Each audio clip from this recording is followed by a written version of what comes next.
Vathalagundu Arumugam sir. Dindigul இடைத்தேர்தல் போது அவரும் கட்சிக்காக உயிர் தியாகம் செய்கிறார். தலைவருக்கு மிகப்பெரிய அதிர்ச்சி. அவங்க குடும்பத்துக்கு வேண்டிய உதவி செய்கிறாரு.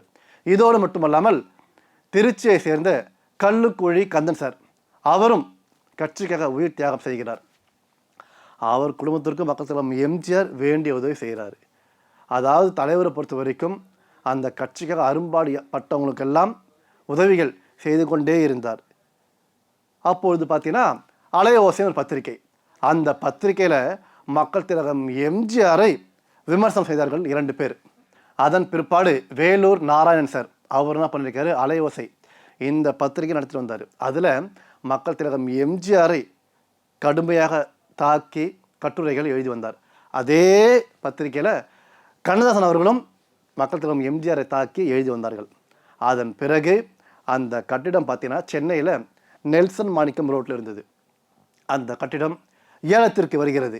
மக்கள் திலகம் எம்ஜிஆர் என்ன பண்ணுறாரு, அந்த கட்டிடத்தை மீட்டெடுக்கிறார். அதனால் அந்த அலையோசை பத்திரிகை அவங்களுக்கும் ஒரு பக்கம் உதவிகரமாக இருந்தது. மக்கள் திலகம் எம்ஜிஆர் நடத்தி வந்த அண்ணா நாளிதழ் இதற்கும் அந்த கட்டிடம் உதவியாக இருந்தது. அவங்க வாழ்க்கையில் மறக்கவே முடியாதான்.